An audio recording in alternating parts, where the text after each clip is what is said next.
guys, welcome back to my channel. Today I'm going to be showing you guys how to make bows and how to make the holders for the bows. Now this was requested on a group on Facebook, so I decided just to do a video instead of explaining to everybody word by word on how I do it, because honestly I think showing on a video anyways is much easier because you could actually see what the person's doing and follow step by step if you have all the materials. So I'm going to be showing you how to make bows. I'll show you in a second which pattern I'm going to be using, but I'm going to show you what they're supposed to look like. How to make these cute hair bows, and then the cardstock with my name and stuff, my business name on them. That I'll show you because I ran out of them, so I have to show you, make some anyways. But I'm actually going to be using this pattern today. It's just like a checkered one. And it's fox leather, wide ribbon. You could get it at Hobby Lobby for only $5. But 100% of the time it's literally half off. So actually they just released this print and like a couple other prints, which I'll show you right now. So all these three are the new colors that they actually just released, and I love them. This one's like a metallic, this brown one, and then the plaid one. Which this one's my favorite for like Christmas or fall or whatever. So I'm going to be showing you guys how to make this one, and I'm super excited to show you. The only reason I'm going to show this though, I'm super excited to show you. So if you guys want to see how I make my hair bows and how I make the holders for my hair bows, then just keep on watching. Hi guys, so the first thing you're going to want to do is go to Design Space and create a new project, of course. And then you're going to go into Images and search Bows. So it takes a while for me to actually find it because it's been a while since I made any bows, so I'm doing it for this video.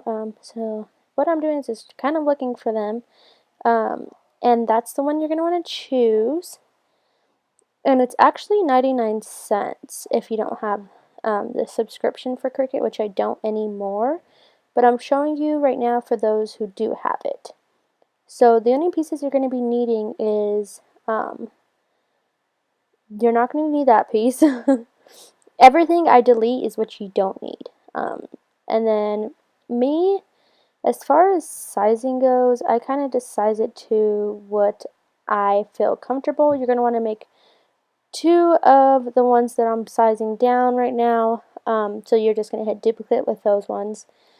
And then these are as many as I want to make. You're going to need 2 each for your bows. And then that one's just your bottom layer.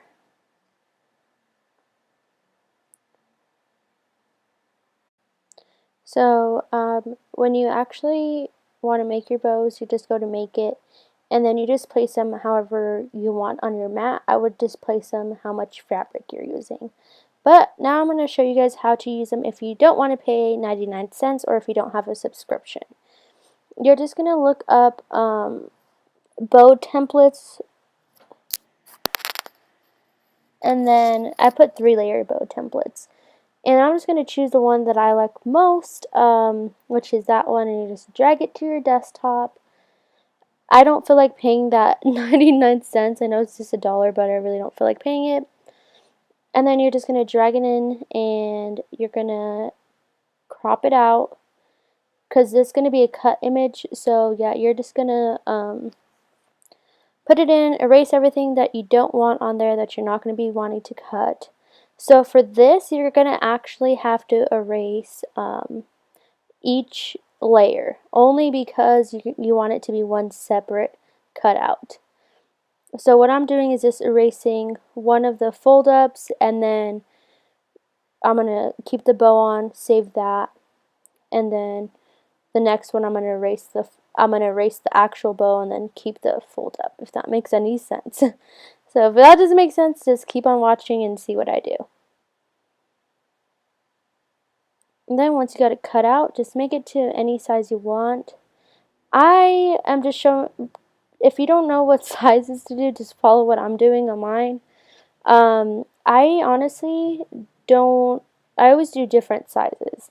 I don't have a preferred size, but this one is probably the perfect one, I would say. So you want to make sure that both of your layers that fold that they're one's bigger than the other, because when they fold up, then they're going to be different sizes, which is what you want. So now you're just going to go to the cutting mat and then cut it all up. I'm sorry guys if this isn't making any sense. Just follow what I do on the screen. That's the best way to explain it, honestly. It's hard to explain anything if I don't have something shown to you, like face to face.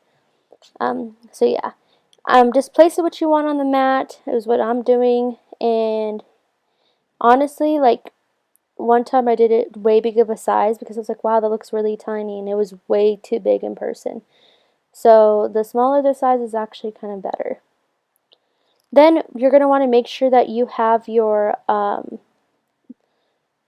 thing set on custom. You're going to want to turn it to custom because that's where it needs to be on, so you could pop up the fox leather. It's going to say like custom, and then you're going to hit like it'll pop up all these options, so make sure you hit fox leather paper thin. And then you're going to want to just go ahead and start cutting away.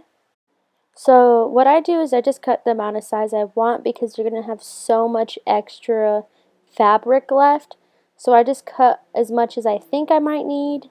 I don't ever cut too little of it because then you end up being stuck in a situation where it ends up getting cut off of the mat. So yeah, I just cut up as much as I think I need. And this part is very important. I have the Cricut Explorer Air too, so it's not made for material like this. Like, you can cut material like this, but it's not as great as the other Cricut machine, the Cricut Maker. So what I like to do is actually tape it down, because I've tried every mat, and for some reason with any fabric like this, it just rolls up when it starts to cut. So make sure you just tape down all the sides. Now I'm just going to set my machine to custom and then load it on there. Now, I like to stay by it because sometimes, like I said before, it kind of folds up. So as you can see, I'm holding it down a little bit just to make sure that that doesn't happen. So when you're doing this, just stand by it and keep an eye on it, because it's not like cardstock where you can just let it cut and leave, you know. So then I'm just going to peel it off. It should either come right off, or sometimes you actually have to cut it with your scissors, depending on how strong the material is.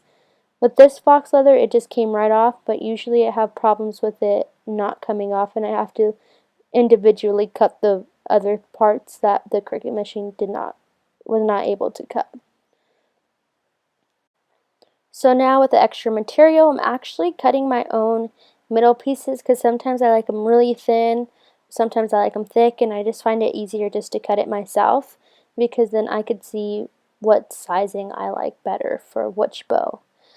So yeah, you could do it this way, or you could just set it up on the machine, like get a box and score it to how you want it to be. But yeah, I like to do it myself. So with this, I actually am using hot glue, but you could use any type of glue, honestly. I tend to use stronger glue if I'm going to sell them, but if I'm just making them for like home, I'll just use hot glue.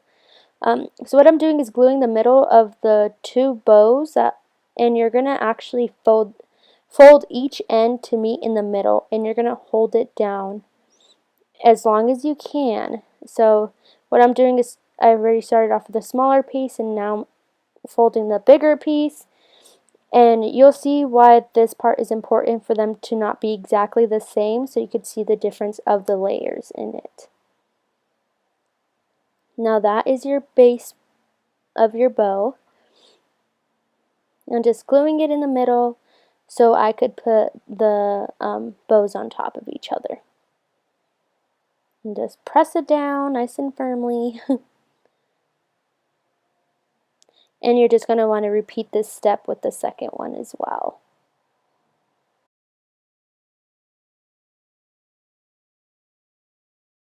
So once you're done with that, I'm just going to put more glue in the middle, and that's when I'm actually going to put that thin strip that I showed you guys I cut out myself earlier for the middle piece. And sometimes I like to make it like super thin so it makes the bow actually pop more, because if you do it thick, then the bow actually flattens for some reason. So I like to do it thin, but you could do it to whatever preference you like, whichever you think looks best. But for me, I prefer the thin one. Now it's time for the alligator clip. You could actually get these at Hobby Lobby. I just glue it on top. I just put glue on top of the clip and then stick down my bow. Or you could put it in between that middle section that you were folding. And there you go. And there is the beautiful plaid bow. Now I'm going to show you guys how I actually make my cards for the bows. So you could use any handwriting or any writing that you like. And basically I just put one, you could like literally put it however you want. It's hard to describe what to do because I kind of put it to my preference. So I have my nowhere bread up at the top and made with time and love at the bottom. And then you got to make sure that you have it on writing instead of cut. So as you can see, I'm just moving it along right there and just putting it where I want it to go on my cardstock. And once you have it on writing, the machine automatically detects that it's not being cut. So you got to make sure that you put your pens in, which if your Cricut machine came with them, those are the ones I actually use. I use the black one. Now I'm just laying down my cardstock. I got my cardstock actually from Hobby Lobby, and I'm using the Cricut pens. And you just enter it into the A slot. And yeah. You don't have to take your blade out. I don't know why I took it out. You could actually leave it in. The machine knows not to do that. And you could just make sure you leave your dial on cardstock for when it actually gets cut. I mean, not cut. For when it actually gets drawn on. So the machine knows what it's drawing on. So now I'm going to actually be using this cutting board that I got from Hobby Lobby for $4. It's by the Paper Studio. And I just cut it on how short I want it to be, and I make it as close to the edge as I can. And honestly, like, these look really hard to make, but they're probably the easiest thing to make. And you could always choose to like reuse your cardstock if you have enough room to make another logo with it. So usually I use an X-Acto blade, but I couldn't find it, so I'm just going to be using scissors, which is probably the hardest way to do it. I actually messed up right now by cutting it that way. I'm supposed to do it up and down. So if you actually see a little bit later on, I realized that I messed it up when I tried putting the bow in. But either way, I ended up making it work. All you have to do is just put a slit in the card, whichever direction you want to do. And if you're doing headbands, what I do is just put the headband over the card and then tape it in the back so it could stay down. A lot of companies actually do that so it doesn't look bad. It actually looks pretty normal to do it that way. But yeah. So this is the final step, is just actually putting the clip in. And there you go. You finally have a cute bow. Alright guys, thank you so much for watching this video. If you liked it, please give it a thumbs up. And please subscribe. Hit that, I think it's on this side, one of these watermarks on the edge of the screen. Hit that and it'll automatically subscribe you. Hit the bell notification if you want to be notified every time I upload. And I promise my videos will get 10 times better. I've never done tutorials, so I don't do tutorials often, honestly. I've done them like one other time. So I'm going to keep on working on trying to make my tutorials look way more better. But for now, this is what I got for you. So yeah, I hope you guys enjoyed this video, and please give me any feedback or what you would like to see more in other future tutorials for the Cricut. And I'll look forward to making another one for you guys. Bye!